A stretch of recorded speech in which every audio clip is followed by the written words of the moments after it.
Now, we're seeing more leftist officials being arrested. Funnily enough, when you break the law, you'll end up in handcuffs.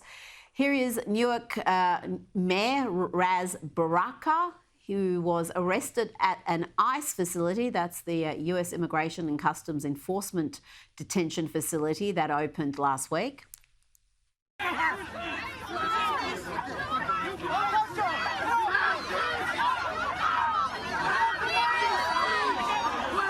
Josh, the mayor claims he did nothing wrong and he's vowing to shut down the ICE facility there.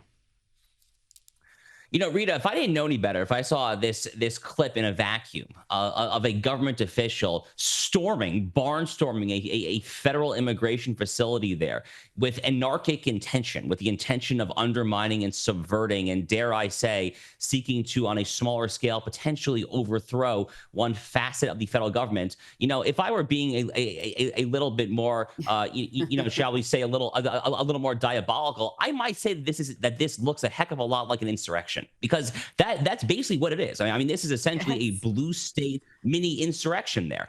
And I mean, you know, who the heck are the Democrats? Who the heck are the leftists here? You know, to say that Donald Trump and the whole January 6th thing, no, this was kind of a republic threatening insurrection. I mean, what incredible hypocrisy. But the worst part about it to me is that this says so much about the actual state of the politics of the Democratic Party, meaning what plays politically well for them, what is politically poor. The fact that the mayor of Newark saw fit to do this there, this means that he thinks this is politically beneficial because that guy wants to run for governor of New Jersey. He views this as a stepping stone for a statewide run.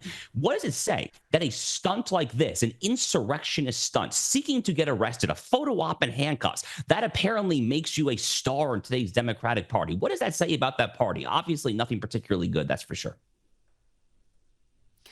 I could not believe the antics afterwards, Josh, because he was on every network playing the victim, pretending like this was political persecution. As you said, he invaded that facility, refused to leave. He was given plenty of choices and plenty of chances to actually get out of there without being arrested, and he refused. I mean, what other choice did authorities have in those circumstances? They had none. I mean, this guy wanted to be arrested. He literally had every intention of going there and of being arrested for the cameras because he knew that he would get off there. Two-tier system of justice. Again, it's Newark, New Jersey. It's a very blue jurisdiction there. Democrat governor and on there. But again, he wanted this showdown. Like, he literally wanted this because he thought that it would play well for statewide voters. By the way, New Jersey is actually a politically interesting state. New Jersey is actually not quite as blue as people think it is. In fact, if you look at the 2024 election, Donald Trump versus Kamala Harris wins that state.